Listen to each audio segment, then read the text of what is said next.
Bienvenue sur ITV et bienvenue à Question Directe qui reçoit aujourd'hui Pape Massata Diack.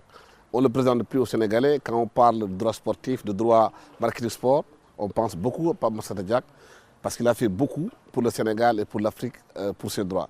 Pape Massata Diack donc est directeur de Padmouzi. Il est consultant en droit sportif, consultant en marketing. Pape Massata Diack, merci de nous recevoir, de discuter avec vous sur ces questions essentielles.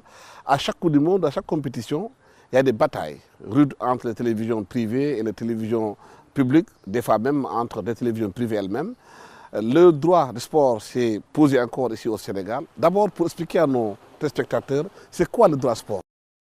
Eh bien, d'abord, je tiens à vous remercier pour l'invitation et à saluer vos téléspectateurs et l'opinion publique sénégalaise. Les droits sportifs, c'est en fait des droits que détiennent les instances sportives internationales. Chaque fédération a des droits commerciaux et des droits audiovisuels qu'ils commercialisent, donc soit à travers une agence ou directement. Donc ça peut concerner le sponsoring, donc des contrats de sponsors qui apparaissent sur des panneaux publicitaires, sur des maillots et ainsi de suite, sur des supports publicitaires. Ça peut être aussi le licensing, c'est l'organisation, l'utilisation de leur logo pour faire des produits dérivés, donc qu'on peut décliner en plusieurs formats. C'est une industrie qui fait presque 228 milliards de dollars à travers le monde. Le sponsoring fait presque 290 milliards de dollars par an. Et c'est les droits audiovisuels. Et là, c'est vraiment le jackpot. Parce qu'aujourd'hui, 65 à 75% des revenus du sport proviennent des droits audiovisuels. Donc que ce soit le CIO, le Comité international olympique, la FIFA, la Fédération internationale d'athlétisme, de basketball, que ce soit la NBA, que ce soit la Formule 1, 75% des revenus viennent des droits audiovisuels, c'est-à-dire les télévisions. Et ce sont des droits qui sont scindés en plusieurs catégories. On a constaté aujourd'hui, comme vous l'avez dit, que les droits, il y a beaucoup d'engouement, il y a beaucoup d'argent dans le sport, surtout les droits télévisuels. Mais on a l'impression que les droits ont évolué un peu.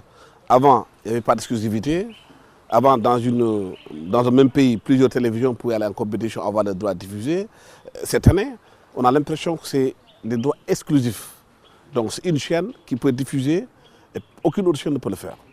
Bon, en fait, ça dépend des conditions ou du cahier des charges qui ont été édictés par le détenteur des droits. C'est-à-dire dans ce cas précis, par exemple, pour le football, c'est la FIFA.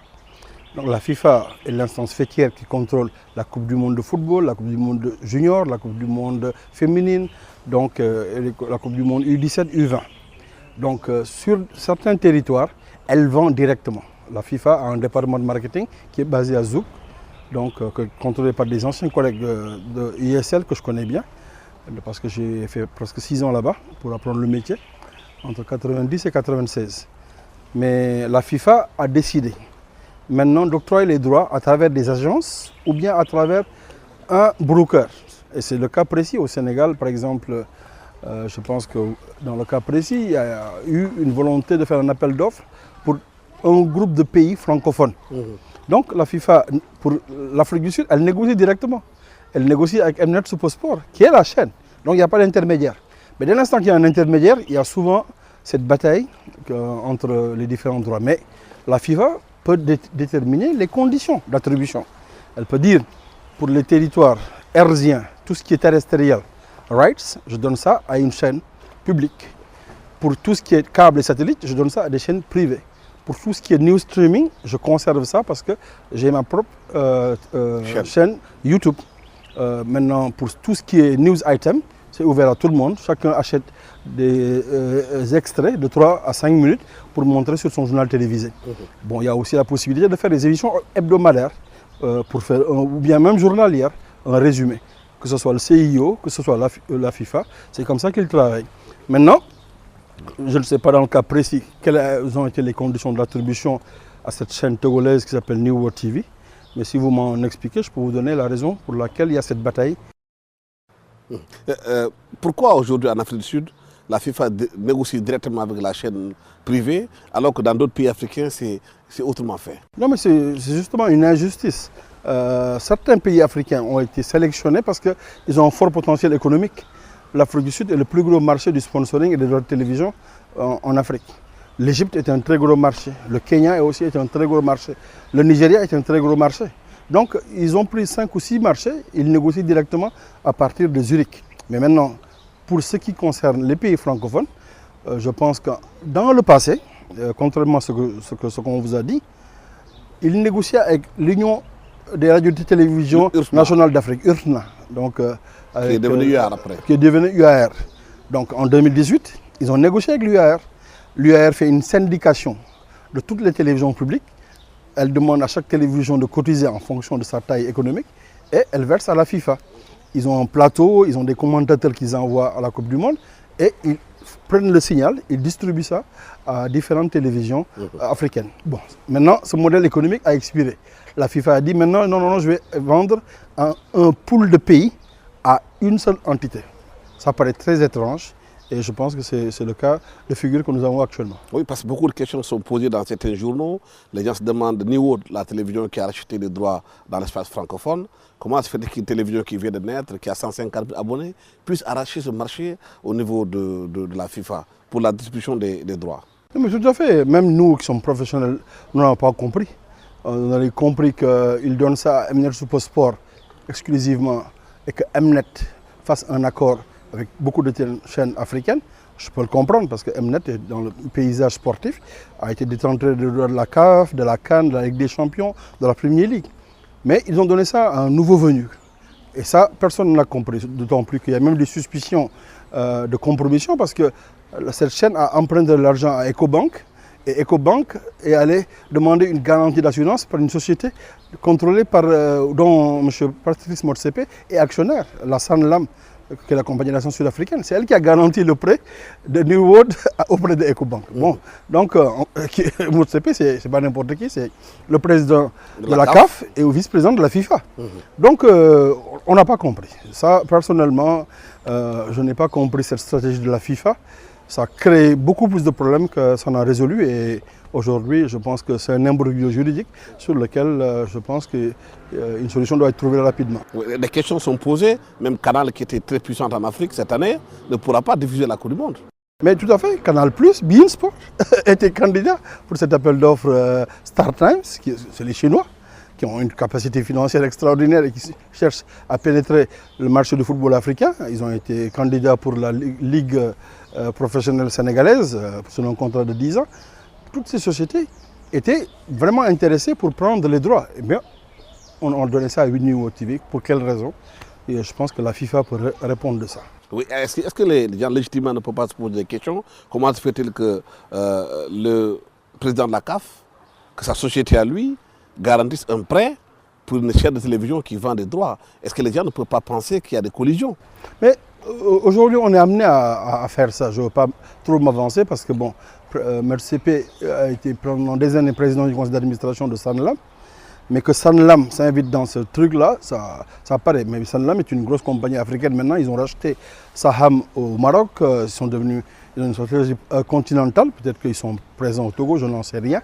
Mais ce qui est tout à fait suspicieux, c'est que au moment de lever des fonds pour payer à la FIFA 15 millions d'euros, donc New World TV a dû s'endetter auprès de Ecobank, qui est une banque basée au Togo, mais que la garantie vienne, pas d'une compagnie basée en Afrique de l'Ouest, d'un pays francophone, mais que ça vienne d'Afrique du Sud. Forcément, on est amené à être suspicieux par rapport à cette implication. Ouais. Ici, les différends qui opposent la chaîne ITV, E-Média à New World avec la RTS, il y a eu des appels d'offres qui ont été faits. La chaîne ITV a gagné 2 fois les appels d'offres. Ils étaient en train de payer l'argent qu'on devait à New World. Mais il y a eu entre-temps la RTS qui était éliminée et revenue dans le jeu, a court-circuité ITV pour acheter les droits à pratiquement plus cher que ce qui était proposé avant. La chaîne New World avait proposé près de 730 millions de francs CFA à ITV. La RTS a payé 900 quelques millions. Les gens se posent des questions. Cet argent, les 300 millions de plus, qu'est-ce qui se passe? Mais moi, je pense que tout dépend de ce que vos avocats ont retenu sur le contrat. Moi, quand il y a des cas comme ça, tout ce que je regarde, c'est la clause de résiliation. Nous qui faisons des contrats de sponsoring de notre télévision, dans la clause de résiliation, il y a d'abord des termes de résiliation, il y a des points de résiliation. Et s'il y a un problème de délai de paiement, il est inscrit dans le contrat, soit 15 jours, ou 30 jours, ou 60 jours. Ça tout dépend de ce que vous aviez négocié. Moi, je pense que vos avocats, en lisant cette clause de résiliation, et aussi, est-ce qu'il y a une notification qui a été faite par New World TV auprès de ITV, en leur disant, vous n'avez pas payé à temps, nous vous donnons 15 jours, ou nous vous donnons une semaine, ou nous vous donnons 48 heures. S'il n'y a pas cette notification, eh bien, votre contrat est toujours valable pour moi, en tant que spécialiste du droit marketing. Maître Moussa Sarr, l'avocat du groupe E-Média, a dit qu'il n'a jamais reçu une notification montrant que le contrat a été résilié. Qu'au moment où la RTS et New World négociaient, le contrat de E-Média était valable. Ah ben tout à fait. Moi, dès que j'ai entendu ça dans la presse, je me suis interrogé sur ça déjà.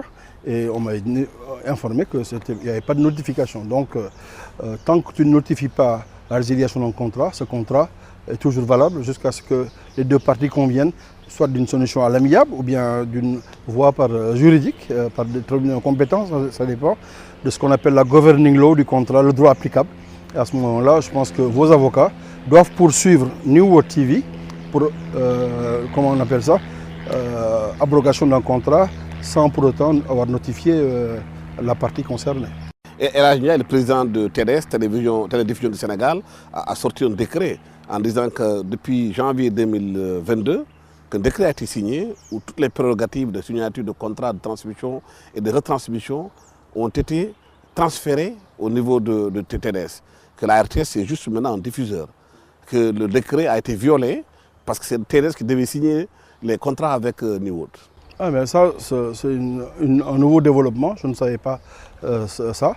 Tout dépend. C'est pour ça, moi, je suis d'accord pour qu'on légifère sur ces droits de télévision une bonne fois pour toutes. Parce que le gouvernement, l'État, à travers le Parlement, doit encourager une équité audiovisuelle et être à équidistance. Parce que l'audiovisuel, d'un côté, peut bénéficier au sport. Aujourd'hui, moi, j'appelle à ce qu'on étende la plateforme audiovisuelle. Là où on a un espace limité sur la RTS, en terrestriel, qu'on fasse en câble et satellite avec la TNT, avec les autres télévisions, qu'on augmente les heures de diffusion du mondial. À ce moment-là, le football en bénéficie, il y a beaucoup plus de visibilité. L'équipe nationale du Sénégal en bénéficie pour ses sponsors et ses partenaires commerciaux, mais aussi le football local va en bénéficier. Donc moi je pense qu'il faut légiférer. Au niveau de l'Afrique du Sud, il y a une institution qui s'appelle ICASA, qui a une commission indépendante